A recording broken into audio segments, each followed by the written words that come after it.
ಯಾರಿಗೂ ಕೂಡ ನಾವು ಪರಿಸ್ಥಿತಿನ ನೋಡಿ ಇದಕ್ಕಿಂತ ಎಜುಕೇಷನ್ ಆಗಿರೋದ್ರಿಂದ ಎಲ್ಲ ಅಂಶಗಳನ್ನು ನಾವು ಸಿದ್ದರಾಮಯ್ಯ ಮತ್ತೊಂದವರಲ್ಲ ಅಂತ ಹೇಳೋದಕ್ಕೆ ಬರೋದಿಲ್ಲ ಅನ್ನೋ ಮಾತುಗಳನ್ನು ನ್ಯಾಯಾಧೀಶರು ತಮ್ಮ ಆದೇಶದ ಉಲ್ಲೇಖ ಮಾಡಿದ್ದಾರೆ. ಕೆರೆ ಇದೆ 56 ಕೋಟಿ ಬೆಳೆ ಅಂತ ಯಾರು ಸಿದ್ದರಾಮಯ್ಯವರು 62 ಕೋಟಿ ಕೊಡಿ ಅಂತ ಅವ್ರು ಕೇಳಿದ್ರು. ಸಿದ್ದರಾಮಯ್ಯನವರು ಹೇಳ್ತಾರೆ ಅದಕ್ಕೆ ಅದು ಬೆಲೆ ನಾನು ಇವತ್ತು ನಿಲ್ಸ್ಕೊಂಡು ವಿಧಾನಸೌಧದಲ್ಲಿ 10 ರೂಪಾಯಿ ಆಗುತ್ತಾ ಈ ಬೆಲೆ ನಾನು ನಿಗದಿ ಮಾಡೋದು ನಿಗದಿ ಮಾಡೋದಕ್ಕೆ ಇರುವಂಥ ಪುರಾವೆ ಎವಿಡೆನ್ಸ್ ಕೊಡು ಮಾರ್ಕೆಟ್ ವ್ಯಾಲ್ಯೂ ನಿಗದಿ ಮಾಡೋದು ನ್ಯಾಯಾಲಯದ ಇದೇನೆ ದೋಷಪೂರಿತ ಅಂತ ಹೇಳ್ತಾರೆ. ನ್ಯಾಯಾಲಯ ಲೋಪಗಳನ್ನು ಚರ್ಚೆ ಮಾಡೋಕ್ಕಾಗಲಿದೆ ಆದರೆ ಖಂಡಿತವಾಗಿ ಲೋಪಗಳಿದೆ. ಮೇಲ್ಮನವಿ ಸಂಸ್ಥೆ ಸರಿಪಡಿಸುವಂಥ ಕೆಲಸ ನ್ಯಾಯಾಲಯವೇ ಮಾಡ್ತಾರೆ.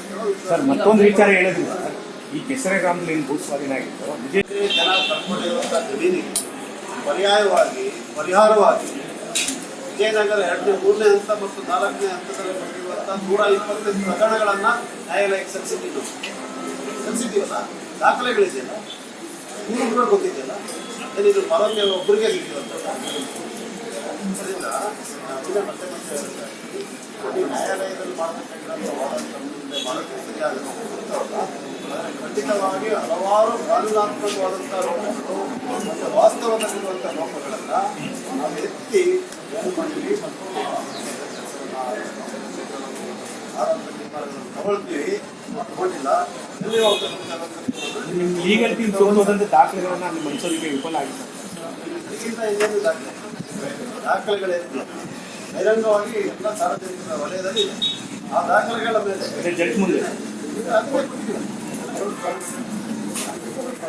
ಸದಸ್ಯ ತೀರ್ಪು ರಾಜ್ಯದ ಅಥವಾ ದೇಶದ ಕಾನೂನು ಕೂಡ ಅಲ್ಲ.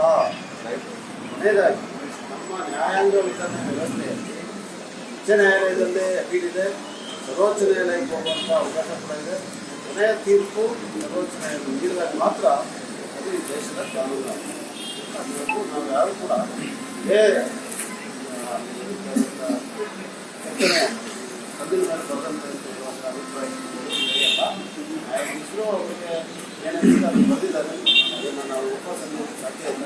ಅದರ ಮೇಲೆ ಮೇಲ್ಮನವಿ ಯಾವ ಥರ ಮಾಡಬೇಕು.